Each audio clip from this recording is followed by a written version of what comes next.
कि परिंदों से भी ऊंची हमारी उड़ान होगी, कि परिंदों से भी ऊंची हमारी उड़ान होगी, और एक बार नहीं कई बार होगी, कि एक बार नहीं कई बार होगी, और चल रहा होगा जमाने में जब हारने का दौर, कि चल रहा होगा जमाने में जब हारने का दौर, देखना जीत हमारी उसी दौरान होगी, देखना जीत हमारी उसी दौरान होगी। तो जय हिंद साथियों, क्या हाल आप सभी के? उम्मीद है आप सभी बढ़िया होंगे। तो एक बार फिर से आप सभी का स्वागत है आपके अपने परिवार हिराड ऑनलाइन क्लासेस में। तो बच्चों को जिस चीज का बहुत बेसब्री से इंतजार था वो हो चुका है, आरएएस का नोटिफिकेशन आउट हो चुका है। हमारे पास भी बहुत से बच्चों के मैसेज आ रहे थे कि सर आरएएस की वैकेंसी कब आएगी, सर आरएएस की वैकेंसी कब आएगी। तो वैकेंसी आ चुकी है, उसी के बारे में कंप्लीट आपको इंफॉर्मेशन के लिए मैं आपके सामने हाजिर हो चुका हूं। तो पहली बार हमसे जुड़े हैं तो चैनल को सब्सक्राइब कर लीजिए।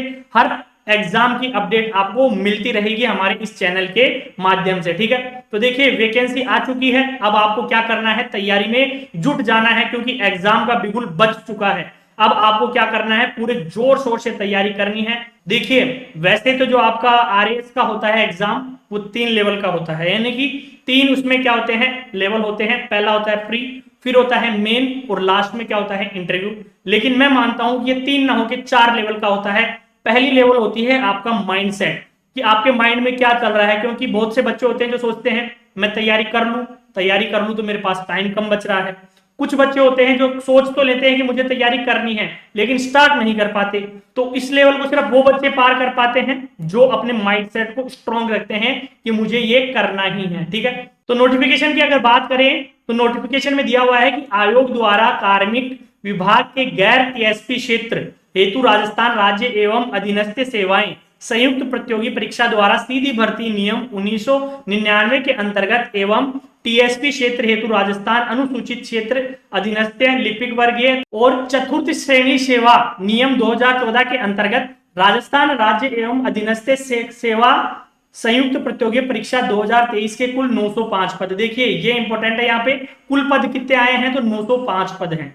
कितने पद हैं? 905 पद हैं, जिसमें राज्य सेवाएं के कितने हैं, 424 पद हैं, और अधीनस्थ सेवाओं के कितने हैं, 481 पद हैं। तो कुल पद हो गए 905, ठीक है, जिसमें राज्य सेवाएं हैं 424 पद और अधीनस्थ सेवाओं के हैं 481 पद। पदों हेतु ऑनलाइन आवेदन पत्र आमंत्रित किए जाते हैं। पद स्थायी हैं एवं विभाग से प्राप्त कुल रिक्त पदों की सेवावार संख्या व वेतन मान निम्नानुसार है। यानी कि आपको क्या दे रखा है, एक सारणी के माध्यम से बताया है कि राज्य सेवाओं के कितने पद हैं, 424 पद हैं, जिसमें देखिए सबसे मेन है आरएएस राजस्थान प्रशासनिक सेवा के कितने पद आए हैं, 67 पद आए हैं। 67 पोस्ट है आरएएस की, आपको अपनी एक निश्चित करनी है, ठीक है। ये इतना ही कॉन्फिडेंस रखना है, तैयारी करो जब कि इस 67 में बाकी के लिए कितनी बच गई, 66 बच गई, एक पद तो मेरे लिए ही है, ठीक है। तो आरएएस के 67 पद हैं और आरपीएस राजस्थान पुलिस सेवा के कितने पद हैं, 60 पद हैं। कितने हैं, 60 पद हैं। और राजस्थान लेखा सेवा के कितने हैं, 130 पद हैं। राजस्थान सहकारी सेवा के 46 पद हैं। नियोजन सेवा के 3 पद हैं। कारागार सेवा के 8 हैं। उद्योग सेवा के 11 हैं। राज्य बीमा सेवा के 14 पद हैं। वाणिज्य कर सेवा का एक भी पद नहीं है। खाद्य एवं नागरिक आपूर्ति सेवा के का क्या है, 1 पद है। पर्यटन सेवा का एक भी पद नहीं है। राजस्थान परिवहन सेवा के कितने हैं, 10 पद हैं। समेकित बाल विकास सेवा के 55 पद हैं। देवस्थान सेवा के एक भी पद नहीं है। ग्रामीण विकास सेवा का एक भी पद नहीं है। महिला विकास सेवा का एक भी पद नहीं है। श्रम कल्याण सेवा के 13 पद हैं। इसके अलावा 3 पद किसके हैं, राजस्थान आबकारी सेवा के हैं। अल्पसंख्यक मामलात के कितने पद हैं, 3 पद हैं। और कृषि सेवा विपणन अधिकारी का एक भी पद नहीं है। तो ये 424 पद हैं किसके, राज्य सेवाओं के, ठीक है। उसमें से आपको ध्यान देना है आरएएस और आरपीएस, क्योंकि मेन देखिए बच्चों का जो फोकस होता है वो इन 2 पे ही होता है। और ये कौन सी है आपको पता हो तो, सेलिब्रिटी जो होता है ना, सेलिब्रिटी पोस्ट यही 2 होती है। कौन कौन सी होती है, आरएएस और आरपीएस। आपको पता होगा, आप जहां पे भी जाकर देखोगे तो इन जो पद होते हैं आरएएस और आरपीएस, इसमें जो लोग चयन होते हैं वो एक तरीके से क्या बन जाते हैं, सेलिब्रिटी बन जाते हैं, आइडल बन जाते हैं। अगर आप किसी छोटे से गांव से तैयारी करके आरएएस में चयन होता है आपका, तो आप अपने पूरे गांव के लिए क्या होते हैं, एक रोल मॉडल होते हैं, ठीक है। पूरा गांव क्या देता है अपने बच्चों को, आपका एग्जाम्पल देता है कि वैसा बनना है। अगर कोई महिला वहां से क्या होती है, सेलेक्ट होती है, तो वो सारी महिलाओं के लिए क्या बन जाती है, जीता जागता क्या बन जाती है, उदाहरण बन जाती है। ठीक है। तो आपको क्या करना है, सेलिब्रिटी बनना है, तो इसको क्या करना पड़ेगा, एग्जाम को पास करना पड़ेगा। और वो कैसे होगा, पूरे क्या करना है, आपको पूरा दमखम लगा देना है। ये इंस्टाग्राम रील्स वगैरह इनको क्या करना है, 3-4 महीनों के लिए इनको छोड़ दीजिए, बिल्कुल भूल जाइए, और अपना पूरा फोकस क्या करना है, इस एग्जाम में लगा देना है कि मुझे तो अब ये एग्जाम पास करना ही करना है। फिर देखिए आपको कोई नहीं रोक सकता है। तो एक चीज और जो इस एग्जाम की क्या है, खासियत है इस पोस्ट की, कि अगर आप एक बार आरएएस का एग्जाम निकाल देते हैं तो आप अपने परिवार को एक पीढ़ी आगे ले जाते हैं। ठीक है, आपकी आने वाली पीढ़ियां क्या हो जाएगी, आगे निकल जाएगी। क्यों, क्योंकि आपका फिर क्या हो जाएगा, परिवार उस लेवल पर पहुंच जाएगा कि एजुकेशन में फिर वो क्या हो जाएंगे, एक पीढ़ी आगे निकल जाएंगे। ठीक है, तो आपको अगर अपने माँ बाप का, अपने परिवार का नाम रोशन करना है तो आपके लिए क्या है, ये एग्जाम है। और राजस्थान सरकार का सर्वोच्च पद भी यही है। ठीक है, तो ये तो बात हो गई राज्य सेवाओं की। ठीक है, नेक्स्ट हम बात करेंगे अधीनस्थ सेवाओं की। तो इसमें जो एक पद होता है मेन, वो कौन सा होता है, तहसीलदार का होता है। देखिए ये रहा राजस्थान तहसीलदार सेवा, जिसके कितने पद हैं, 102 पद हैं। ये भी क्या है, एक बहुत ही अच्छा पद होता है। आरटीएस आपने सुना होगा ना, आरटीएस तो राजस्थान तहसीलदार सर्विस। इसके अलावा देवस्थान अधीनस्थ का एक पद है। सहकारी अधीनस्थ सेवा के 196 पद हैं। इसके अलावा सहकारी अधीनस्थ सेवा टीएसपी के 7 पद हैं। वैसे ही तहसीलदार सेवा के टीएसपी के कितने पद हैं, टोटल 12 पद हैं। ठीक है, तो ये सारी जो पीडीएफ है आपको नोटिफिकेशन की, वो हमारे टेलीग्राम चैनल पे मिल जाएगी। लिंक डिस्क्रिप्शन में डला हुआ है, आप जाके क्या कर सकते हैं, डाउनलोड कर सकते हैं। ठीक है, सारा डिस्क्रिप्शन उसमें दिया हुआ है। तो आपको क्या ध्यान में रखना है कि आरटीएस यहाँ पे भी क्या है, ये बहुत ही अच्छी पोस्ट है। ठीक है, तो देखिए मोटी मोटी चीज जो हमने देखी है वो क्या है, कि कुल पद कितने हो गए, कुल पद हो गए 905। कुल पद कितने हैं, 905। राज्य सेवा के कितने हैं, 424 पद हैं। कितने हो गए, 424। उसमें आरएएस के हैं 67 पद, आरपीएस के हैं 60 पद। अधीनस्थ सेवा के 481 पद हैं। उसमें आरटीएस के कितने पद हैं, 102 पद हैं। ठीक है, तो ये तो हो गई इसकी पदों के बारे में पूरी कंप्लीट इंफॉर्मेशन। ठीक है, अगला जो बच्चों का डाउट आता है वो आता है आयु सीमा का। ठीक है, ज्यादातर मैसेज यही आते हैं कि सर आयु क्या होनी चाहिए, कब तक होनी चाहिए, कितनी होनी चाहिए, एज रिलैक्सेशन क्या होता है, तो वो सारी चीजें इसमें हम बात करेंगे। तो देखिए आयु सीमा क्या है, न्यूनतम तो है 21 वर्ष, यानी कि आप न्यूनतम कितने होने चाहिए, 21 साल के होने चाहिए। और अधिकतम क्या है, 40 वर्ष से कम। और कब तक होनी चाहिए ये, 1/1/2024, यानी कि 1 जनवरी 2024 तक आप 21 साल से तो ज्यादा होने चाहिए और 40 साल से कम होने चाहिए। ये क्या है, आपकी एज का क्राइटेरिया है। ठीक है, आयु सीमा दे रखी है, एज लिमिट है। अब देखिए इसमें क्या कर रहा है, कहा है कि आपको एज रिलैक्सेशन भी दे रहा है, यानी कि अधिकतम आयु में दे छूट। और वो क्या होगी, वो ऐसे होगी कि राजस्थान राज्य के अनुसूचित जाति, अनुसूचित जनजाति एवं पिछड़ा वर्ग, अति पिछड़ा वर्ग, आर्थिक रूप से कमजोर वर्ग के पुरुष, यानी कि मेल कैंडिडेट्स किसके, एसटी के, एससी के, बैकवर्ड क्लासेस के, और मोर बैकवर्ड क्लासेस जो इकोनॉमिकली क्या है, वीकर हैं, उनके जो मेल कैंडिडेट होंगे उनको क्या है, 5 साल की छूट है। कितने साल की छूट है, 5 साल की छूट है। और अगर फीमेल्स की बात करें इन्हीं में, यानी कि किसमें, अनुसूचित जाति में, अनुसूचित जनजाति में, पिछड़ा वर्ग, अति पिछड़ा वर्ग, आर्थिक रूप से कमजोर वर्ग की अगर महिलाओं की बात करें, फीमेल्स की, तो उनको कितना है, 10 साल का छूट दे रखी है। 10 साल की क्या दे रखी है, छूट दे रखी है। बाकी जनरल के अंदर जो महिलाएं आती हैं, यानी कि सामान्य अनारक्षित वर्ग की महिलाओं के लिए 5 साल की छूट है। ठीक है, आयु में क्या है, 5 साल की छूट दे रखी है जनरल कैटेगरी की जो महिलाएं हैं उनके लिए। अगर विधवा, विपिन विवाह या तलाकशुदा महिला है तो उनके लिए अधिकतम आयु की कोई सीमा नहीं है। इनके लिए क्या होगा कि अधिकतम आयु की कोई सीमा नहीं है, किनके लिए, विधवा और तलाकशुदा महिलाओं के लिए। तो ये सेकंड पॉइंट हो गया हमारा आयु सीमा का, यानी कि एज लिमिट भी मैंने आपको बता दी है कि आप मिनिमम तो 21 वर्ष के होने चाहिए और अधिकतम 40 वर्ष से कम होनी चाहिए। कब तक, 1 जनवरी 2024 तक। ठीक है, इसके अलावा आपको जो एज में छूट दे रखी है वो मैंने आपको कंप्लीट इंफॉर्मेशन दे दी है। ठीक है, चलें अगले पे। अगला है आपका क्या, कि परीक्षा का जो आवेदन है वो कब से स्टार्ट होंगे, एग्जाम कब लगेंगे, परीक्षा होगी कैसे, उन सब चीजों के बारे में हम बात करें। तो देखिए सबसे पहले आप देखो परीक्षा माह के बारे में उसने दिया है सितंबर अक्टूबर 2023। ये देखिए उसने दे रखा है कि उक्त पदों में हेतु परीक्षा माह सितंबर अक्टूबर 2023 में आयोजित किए जाने की संभावना है।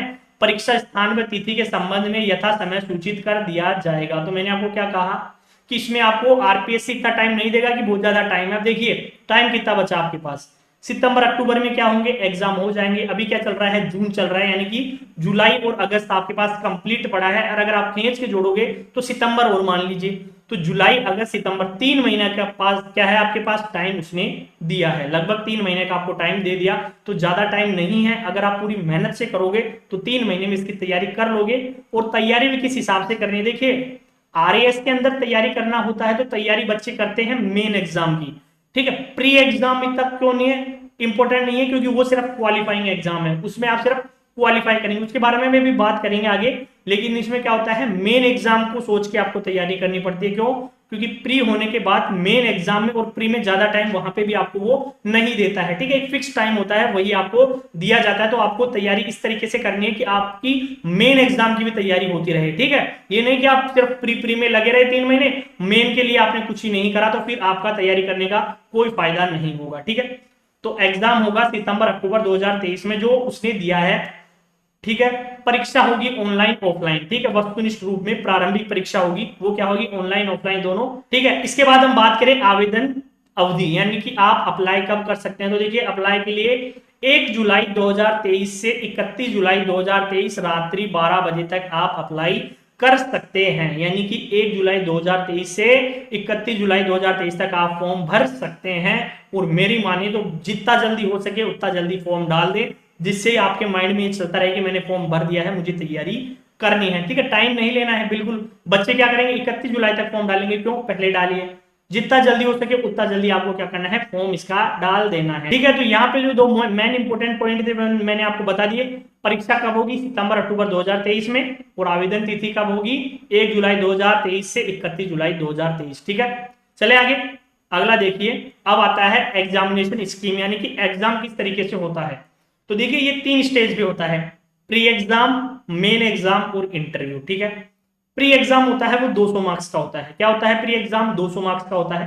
150 क्वेश्चन पूछे जाते हैं। कितने क्वेश्चन पूछे जाते हैं, 150 क्वेश्चन, ठीक है। 150 क्वेश्चन पूछे जाएंगे 200 नंबर के। और ये क्या होता है, क्वालिफाई एग्जाम होता है, ठीक है। क्या होता है, क्वालिफाई एग्जाम होता है। इसमें क्या आती है, जनरल नॉलेज और general science. General knowledge Rajasthan की, इसके अलावा पॉलिटिकल हिस्ट्री और करंट अफेयर्स, इसके वर्ड की जीके कंप्लीट पूरा जनरल नॉलेज में आ जाता है। और इसके अलावा जनरल साइंस वो भी इसमें पूछी जाती है, ठीक है। 200 नंबर का पेपर होता है जिसमें साइंस, मैथ, रीजनिंग सब कुछ पूछा जाता है, किसमें, प्री एग्जाम के अंदर, ठीक है। 200 नंबर का पेपर हो गया।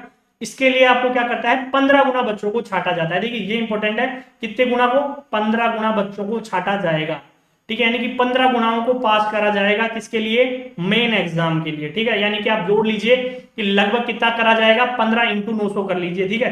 15 नंबर कितने होते हैं, 135 होते हैं, यानी कि लगभग 13,500 बच्चों को क्या करा जाएगा, सेलेक्ट करा जाएगा प्री एग्जाम के अंदर, ठीक है। 900 पोस्ट है तो मेन एग्जाम के लिए कितना करा जाएगा, 15 गुना को, ठीक है। इसके अलावा ऑब्जेक्टिव होगा ये, ठीक है। ये है इंपॉर्टेंट कि प्री एग्जाम क्या होगा, ऑब्जेक्टिव, यानी कि वस्तुनिष्ठ होगा। कौन सा, प्री एग्जाम। जबकि मेन एग्जाम क्या होता है, डिस्क्रिप्टिव होता है, ठीक है। डिस्क्रिप्टिव होता है, ना कि ऑब्जेक्टिव। सिर्फ प्री एग्जाम ऑब्जेक्टिव होता है। और इसके मार्क्स आपके जो मेरिट लिस्ट होती है उसमें काउंट नहीं करे जाते, यानी कि जोड़े नहीं जाते हैं। ये भी आपको ध्यान में रखना है कि प्री एग्जाम सिर्फ क्या है, एक क्वालिफाई एग्जाम है। इसके जो नंबर है वो आपका जो फाइनल मेरिट लिस्ट होती है उसमें काउंट नहीं किए जाते, ठीक है।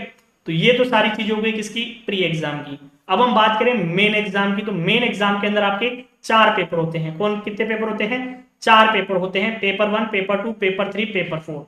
तो उसमें पेपर 1, पेपर 2, पेपर 3 क्या होते हैं, जनरल स्टडीज। किसी का सब्जेक्ट क्या होता है, ज्योग्राफी हो गया, पॉलिटी हो गया, हिस्ट्री हो गया, जो सब्जेक्ट वाइज उनके पेपर होते हैं वो 3 पेपर होते हैं। 4th पेपर होता है वो होता है लैंग्वेज का, हिंदी या इंग्लिश आप जो लैंग्वेज चूज करेंगे। 4th पेपर होगा किसका, लैंग्वेज का, ठीक है। हर पेपर होता है 200 नंबर का। कितने नंबर का होता है, 200 नंबर का। तो 4 पेपर कितने हो गए, 800 नंबर के। कितने के हो गए, 800 नंबर के। मैंने आपको पहले ही बता दिया क्या होता है, डिस्क्रिप्टिव होता है पेपर, ऑब्जेक्टिव नहीं होता है। आंसर राइटिंग होती है, ठीक है। उसमें आपको ऐसे नहीं कि टिक मारना है, नहीं, डिस्क्रिप्टिव पेपर होता है। तो ये हो गया दूसरा स्टेज। इंटरव्यू के लिए इंटरव्यू होता है 100 मार्क्स का। कितना, 100 मार्क्स का। तो आपकी जो मेरिट लिस्ट आती है वो आती है 900 मार्क्स की। 900 मार्क्स में से। किस में से आती है? 900 मार्क्स में से आपकी मेरिट लिस्ट आती है और उसके जो टॉप 67 कैंडिडेट होते हैं वो आरएएस के लिए सेलेक्ट होंगे। ठीक है, यानी कि 900 में से जो टॉप 67 होंगे वो किसके लिए सेलेक्ट होंगे? आरएएस के लिए सेलेक्ट होंगे। ठीक है, तो ये कंप्लीट इंफॉर्मेशन हो गई आपके आरएएस के नोटिफिकेशन के बारे में। इसके अलावा 8 पेज का नोटिफिकेशन है, मैं आपको प्रोवाइड करा रहा हूं हमारे टेलीग्राम चैनल पे, या इसके अलावा आप आरपीएससी की वेबसाइट पे भी जाके क्या कर सकते हैं, उसको डाउनलोड कर सकते हैं। तो जो आपके काम की चीज थी वो मैंने आपको सारी बता दी है। यही आपके लिए क्या है, काम की चीजें हैं जो आपको ध्यान में रखनी है।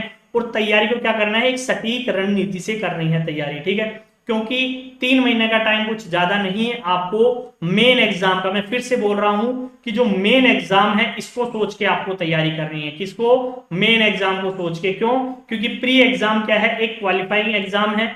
ठीक है, 15 गुना बच्चों को पास किया जाता है, ऑब्जेक्टिव टाइप का पेपर होता है। तो इसमें आपको सिर्फ इतना रखना है कि आप क्वालिफाई कर जाएं। ठीक है, बाकी तैयारी लेके चलनी है मेन एग्जाम की।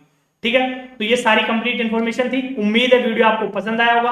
अगर वीडियो पसंद आए तो इसको लाइक कीजिए, शेयर कीजिए और चैनल को सब्सक्राइब करना ना भूलें। इसके अलावा अगर आपको कहीं पे भी कोई डाउट है इससे रिलेटेड तो आप हमें क्या कर सकते हैं, कमेंट बॉक्स में कमेंट कर सकते हैं। इसके अलावा हमारे टेलीग्राम चैनल का और ऐप का लिंक डिस्क्रिप्शन में डला हुआ है, कॉन्टैक्ट नंबर डले हुए हैं, आप हमें क्या कर सकते हैं, डायरेक्ट कॉन्टैक्ट कर सकते हैं। धन्यवाद।